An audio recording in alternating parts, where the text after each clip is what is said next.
औज़ुबिल्लाहिमिनश्शैतानिर्रजीम बिस्मिल्लाहिर्रहमानिर्रहीम। मैं हूं प्रोफेसर नकवी और आप देख रहे हैं प्रोफेसर नकवी यूट्यूब चैनल। हमने इंटर पार्ट 1 इस्लामियत लाजमी के चैप्टर नंबर 4 के 5th पोर्शन को हम कुरान मजीद के हवाले से हम गुफ्तगू कर रहे थे। आज जो हमारा लेक्चर है वो तमाम तुलाबा बड़ी तवज्जो के साथ, मोहब्बत के साथ और बड़ी गर्मजोशी के साथ इसको सुनिएगा। नहायत ही इंफॉर्मेटिव, नहायत ही नॉलेजेबल, नहायत ही कमाल का जो लेक्चर मैं हर मुमकिन कोशिश करूंगा कि उस लेवल का जो है वो मैं लेक्चर आपको डिलीवर कर सकूं। तो बड़े जो फर्स्ट ईयर के खसूसन जो तुलबा हैं वो तवज्जो के साथ सुनिएगा। इसके अंदर बहुत ही अहम चीज़ें हम डिस्कस करेंगे। जमा तदवीन कुरान है जी, आज का हमारा जो टॉपिक है वो है जमा तदवीन कुरान। हम सबसे पहले देखेंगे जमा तदवीन कुरान कहते हैं किसको है, जमा किसको कहते हैं, तदवीन किसको कहते हैं और कुरान मजीद क्या है। मैंने बताया था कुरान मजीद है बहुत ज्यादा पढ़ी जाने वाली किताब, जमा करने वाली किताब, और तीसरा इसका मानी मैंने बताया था कुरान मजीद का बाहमी रब्त कायम करने वाली किताब। जमा को देखें तो जमा का मतलब होता है जी इकट्ठा करना, और तदवीन का मतलब भी इसी में शामिल होता है, इकट्ठा करना, मुरत्तब करना, उसको एक तरतीब में लेके आना ताकि A to Z हर चीज की समझ आ सके और इसको एक किताबी शक्ल में लेके आना। जमा तदवीन अदवार के कुरान के जो 3 अदवार है, याद रखिएगा कुरान मजीद को तदवीन के मुरत्तब करने के, इसको किताबी शक्ल में लेके आने के, इसको A to Z जो इसको क्लैरिफिकेशन इसको देने के लिए मतलब तरतीब के एतबार से, तो उसको इसके 3 अदवार थे। पहला जो दौर है वो नबी करीम अलैहिस्सलाम का दौर मुबारक है, और ये साथ में मैंने पहले भी बताया था, पिछली वीडियोस में भी बता रहा हूँ कि हर वीडियो के अंदर बड़ी तवज्जो के साथ सुनिएगा। मैं ऑब्जेक्टिव को इंतहाई अहमियत के हामिल समझता हूँ क्योंकि हमारा पेपर ख़ास तौर पर इसके मुतल्लिक़ होता है, तो ऑब्जेक्टिव को बड़ी तवज्जो के साथ सुनिएगा और मैं साथ साथ इंशाल्लाह बताता जाऊँगा। पहला दौर नबी करीम अलैहिस्सलाम का दौर मुबारक है जब कुरान मजीद की तदवीन हुई। दूसरा दौर मुबारक जो है वो अहद सहाबा का मतलब अहद सदीकी है, जिसमें हज़रत अबू बकर सदीक रज़ियल्लाहु तआला अन्हु का दौर मुबारक आया, और वो 11 हिजरी से 13 हिजरी तक जो है वो इसका पीरियड माना जाता है। और तीसरा पीरियड था अहद उस्मानी, हज़रत उस्मान गनी रज़ियल्लाहु तआला अन्हु, और इनका जो पीरियड है वो 24 हिजरी से 35 हिजरी तक है। अब आप लोगों के दिमाग में एक सवाल आएगा कि हज़रत उमर फारूक का नाम क्यों नहीं भाई। इस वजह से कुरान मजीद में तदवीन के अंदर हज़रत उमर फारूक का नाम नहीं है, इस वजह से क्योंकि उन्होंने कुरान मजीद के हवाले से उनका कोई काम एज इट नज़र नहीं आता, तो इस वजह से जो जिसने काम किया हो तो फिर उसी को उसका हक दिया जाता है। तो आइए हम सबसे पहले अहद रिसालत मआब सल्लल्लाहु अलैहि वसल्लम के बारे में गुफ्तगू करते हैं, और जो कि अहद रसालत जो है वो 11 हिजरी से स्टार्ट होता है। नबी करीम सल्लल्लाहु अलैहि वसल्लम पर जब वही नाज़िल हुई तो आप सल्लल्लाहु अलैहि वसल्लम कभी किसी कातिबे वही को बुलाकर उसको लिखवा लेते थे, ठीक है। रवाया से मालूम होता है कि नुज़ूल वही के चौथे रोज ही किताबत का जो वो काम जो था वो शुरू हो गया था, नुज़ूल का काम शुरू हो गया था। तकरीबन 40 सहाबा किराम किताबत वही के फ़राइज़ सरअंजाम देते थे, क्योंकि वही के जो नुज़ूल का कोई वक्त मुकर्रर नहीं था। नबी करीम सल्लल्लाहु अलैहि वसल्लम घर में होते, सफ़र में होते, दिन में होते, रात में होते, जब और जहाँ हुक्म इलाही होता। जिब्रील अमीन अलैहिस्सलाम, यहाँ पर रुककर बात को तवज्जो से सुनिएगा, जिब्रील अमीन अलैहिस्सलाम के 2 नाम हैं, एक है रूहुल कुद्स और दूसरा है रूहुल मानी, रूहुल अमी और रूहुल कुद्स, ये जनाबे जिब्राइल अलैहिस्सलाम के 2 नाम हैं, सिफाती नाम है। ये भी एक बहुत अहम मरूजी है, इस वजह से मैं इसको साथ में डिस्कस कर रहा हूँ। तो जहां कहीं भी जो सिचुएशन होती है, अल्लाह तबारक तआला जिब्रील अमीन अलैहिस्सलाम के जरिए वही भेजता और नबी करीम अलैहिस्सलाम पर वो वही नाज़िल होती, जो कभी एक आधी होती, कभी पूरी होती, कभी पूरी सूरत हो जाती, कभी कई सूरतों का कई आयात नाज़िल होती। तो इस तरह कुरान मजीद जो है वो अपने नबी अलैहिस्सलाम की ज़ाते वाला शान पर अल्लाह तबारक तआला इस तरह नाज़िल करता रहता और ये मामला चलता रहता। फिर दूसरा जी मशहूर कातिबीन वही कौन से? जब कुरान मजीद नाज़िल होता तो डियर स्टूडेंट्स इस बात को बड़ी तवज्जो के साथ समझिएगा, जब कुरान मजीद नाज़िल होता तो नबी करीम सल्लल्लाहु अलैहि वसल्लम कातिबीन वही को बुलवा लेते। अब यहाँ पर समझना चाहिए ज़रूरी ये है कि कातिबीन वही कहते किसको है? कातिब कहते हैं जी लिखने वाले को, राइटर को। तो नबी करीम सल्लल्लाहु अलैहि वसल्लम की जाते वाला शान ने कुछ लोगों को अपॉइंट किया हुआ था जो कि सिर्फ और सिर्फ वही के लिखने का काम करते थे, और उनका मैं नाम बता देता हूं जी।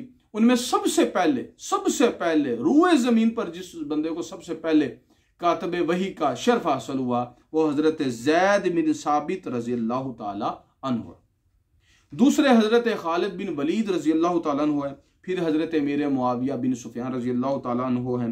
फिर हजरत उबई बिन काब रजी अल्लाह ताला अन्हु। फिर अब्दुल्ला बिन रवाहा रजी अल्लाह ताला अन्हु, और फिर जुबैर बिन अवाम रजी अल्लाह ताला अन्हु। ये कातिबीन वही हैं जिनको नबी करीम सल्लल्लाहु अलैहि वसल्लम बुलाकर जो है कुरान मजीद को लिखवा लिया करते थे। अच्छा, किन चीजों पर कुरान मजीद को फिर आका अलैहिस्सलाम लिखवाया करते थे, इसको भी तवज्जो के साथ सुनिएगा।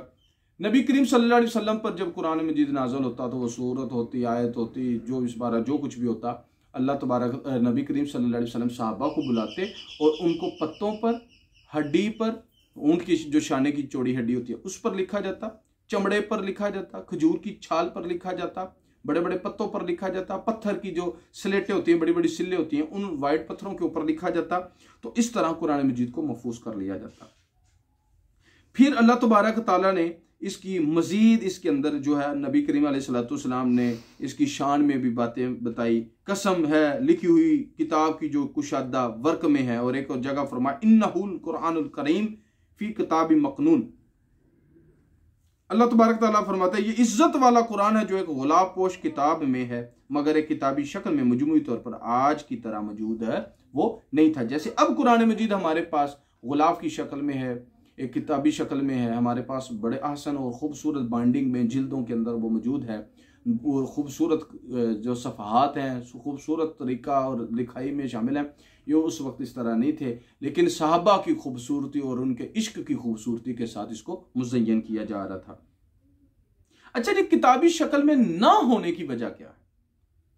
नबी करीम सल्लल्लाहु अलैहि वसल्लम के अहद में एक किताबी शक्ल में यकजा न करने का बुनियादी सबब ये था कि कोई हुक्म अल्लाह की तरफ से मनसूख हो जाए। कोई भी हुक्म अल्लाह, देखे ना, एक वही आ गई तो वही आने के बाद अगर अल्लाह तबारक ताला की ज़ात वाला शान उसके जो है मुकाबिल कोई और एक जो आयत भेज देता है तो वो पिछली कोई मनसूख हो जाती। तो ये फिर अगर वो नोट कर ली जाती तो लोगों को अभी इतना शऊर फाहम नहीं था, इल्म के साथ उनकी इतनी वाबस्तगी नहीं थी, तो अहले ज़ुबान थे, उनको फिर इन चीज़ों का पता नहीं था चलना, तो बहुत ज़्यादा बिगाड़ का सबब बनना था। लिहाजा नबी करीम सल्लल्लाहु अलैहि वसल्लम ने इब्तदाई तौर पर कुरान मजीद को किताबी शक्ल में लिखने से मना किया। लेकिन जब कुरान मजीद 22 साल 2 माह और 22 दिन तकरीबन 23 साल के अरसे में कुरान मजीद उतर आया, नाजल हो गया, तो फिर नबी करीम सल्लल्लाहु अलैहि वसल्लम ने इसकी इजाज़त दे दी और इसको यकजा करने की ज़रूरत जब पेश आई तो फिर इसको हुक्म दे दिया गया।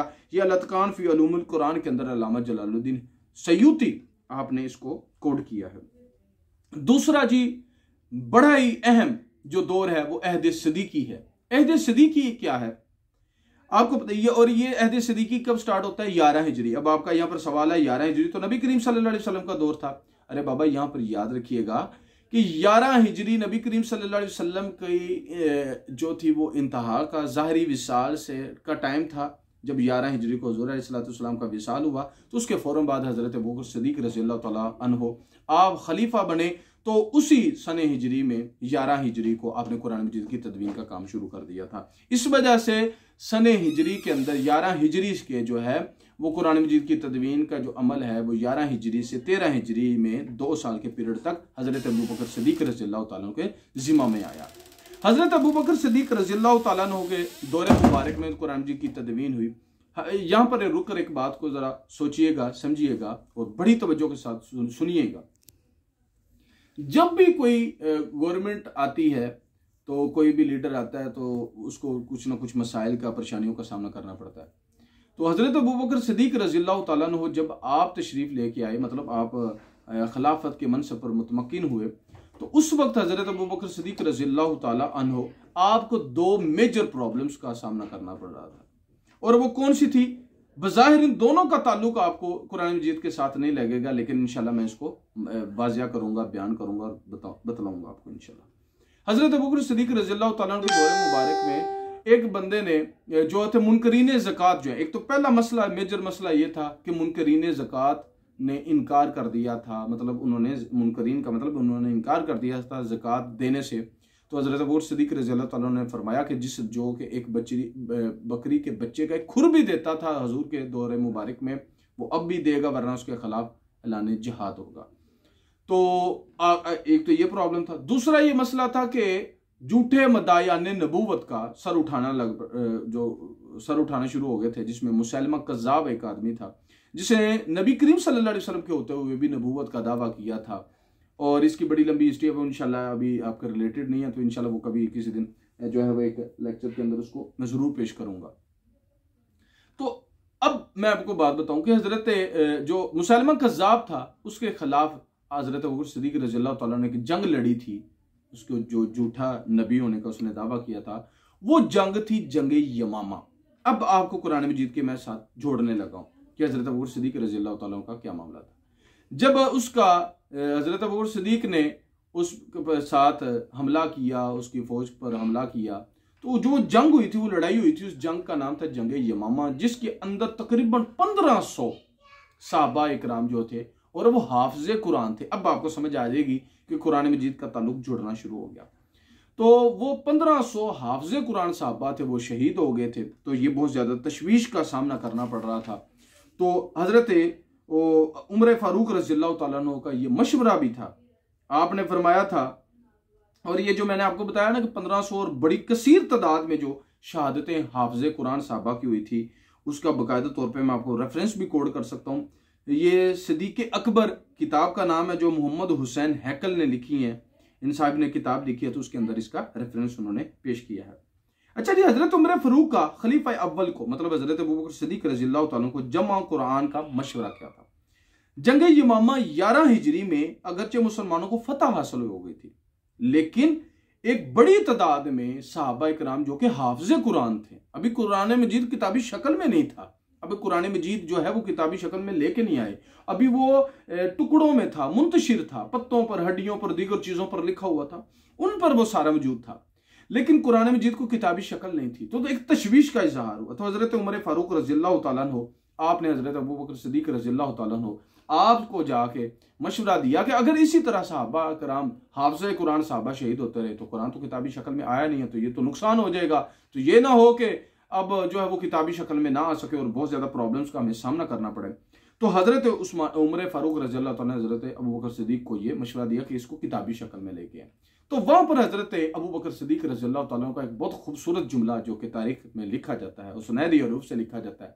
आपने फरमाया, जो काम नबी करीम सल्लल्लाहु अलैहि वसल्लम ने नहीं किया, वो मैं अबू बकर कैसे कर सकता हूं। लेकिन मुख्तसर में हज़रत उमर फारूक ने अपने मशवरे पर इसरार करते रहे। बिला आखिर हज़रत अबू बकर सिद्दीक़ रज़ियल्लाहु ताला अन्हु मान गए और उन्होंने कहा, अल्लाह तबारक ताला ने इस काम के लिए मेरा सीना खोल दिया है। फिर इन दोनों शहास ने यह मशवरा किया। अब तो मतलब हज़रत उमर फारूक ने हज़रत अबू बकर सिद्दीक़ को भी जो है वो इस चीज पर मुतफिक कर लिया, काम शुरू हो गया। लेकिन उन्होंने कहा, जब कुरान मजीद को लिखने का काम, ये जिम्मेदारी किसको दी जाएगी। बड़ी सर्च करने के बाद उनको पता चला कि एक नहायत ही बाकमाल शख्सियत मौजूद है, जिनका नाम हज़रत ज़ैद बिन साबित रज़ियल्लाहु ताला अन्हु है, जिनका मैंने पहले भी बताया था। ये नबी करीम सल्लल्लाहु अलैहि वसल्लम के पर्सनल असिस्टेंट थे। ऐसे ही एक इसको मैं बता रहा हूँ, पर्सनल असिस्टेंट से मुराद ये जितने भी मरासलात जाते थे, खतूत जाते थे नबी करीम सल्लल्लाहु अलैहि वसल्लम के ऑफिस से, जितने भी, तो आका अलैहिस्सलाम के ये पर्सनल जो है वो राइटर के तौर पे काम करते थे। तो जो नबी करीम सल्लल्लाहु अलैहि वसल्लम से जो कायनात के उस्ताद हैं, उनसे जिन्होंने तलीम व तरबियत हासिल की हो, तो वो अल्हम्दुलिल्लाह वो कुछ ना कुछ तो अहमियत का हामिल होता है, कुछ ना कुछ नहीं बल्कि बहुत ज़्यादा अहमियत का हामिल होता है। कायनात के सबसे बड़े उस्ताद के वो शागिर्द थे। तो हज़रत ज़ैद बिन साबित रज़ियल्लाहु ताला अन्हु को इसके बारे में तकर्रुर किया गया। जब ये दोनों हस्तियाँ शेखैन जो हैं, हज़रत अबू बकर सिद्दीक़ रज़ियल्लाहु ताला अन्हु और हज़रत उमर फारूक रज़ियल्लाहु ताला, ये दोनों हज़रत ज़ैद बिन साबित के पास गए, लेकिन हज़रत ज़ैद बिन साबित रज़ियल्लाहु ताला अन्हु ने इनकार कर दिया।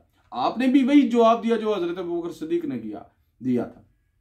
अच्छा, हज़रत ज़ैद बिन साबित का वहां पर बड़ा खूबसूरत जुमला था। आपने फरमाया, अगर मुझे कहा जाए कि एक पहाड़ को उठाकर एक जगह से दूसरी जगह रख दिया जाए तो मैं वो रख लूंगा। कुरान मजीद की तदवीन और उनको किताबी शक्ल में लाना बहुत ही मुश्किल अमल है, ये मैं नहीं कर सकता। लेकिन दोनों हस्तियों के बार बार इसरार करने पर हजरत ज़ैद बिन साबित रज़ी अल्लाह तआला अन्हु मान गए और उन्होंने कुरान मजीद की तदवीन पर जो है वो काम करना शुरू कर दिया।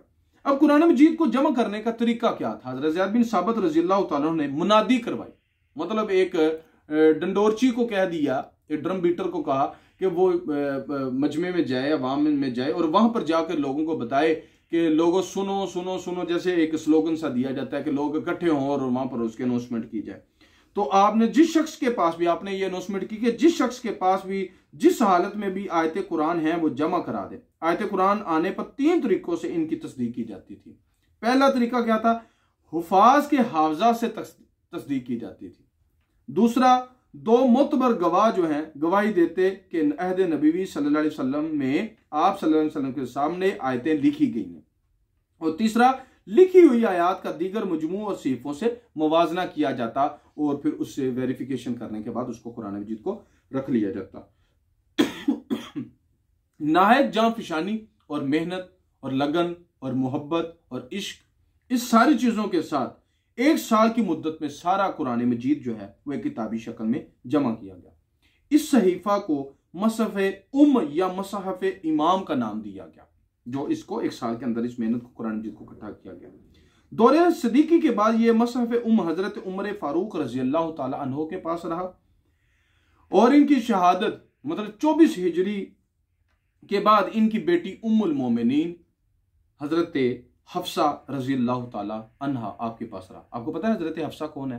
हजरत हफ्सा नबी करीम सल्लल्लाहु अलैहि वसल्लम की बीवी है, हजरत उमर फारूक की बेटी है। यहाँ पर मैं चाहता था कि आपको ये बता सकूं। इंशाल्लाह नेक्स्ट लेक्चर हमारा अहद उस्मानी के हवाले से होगा। अल्लाह तबारक ताला आप पर और मुझ पर रहम फरमाए। कोई अगर किसी किस्म की समझ ना आती हो, कोई परेशानी हो तो कमेंट्स के अंदर अपनी राय का इजहार जरूर कीजिएगा, अपनी मोहब्बतों को का सबूत जरूर दीजिएगा।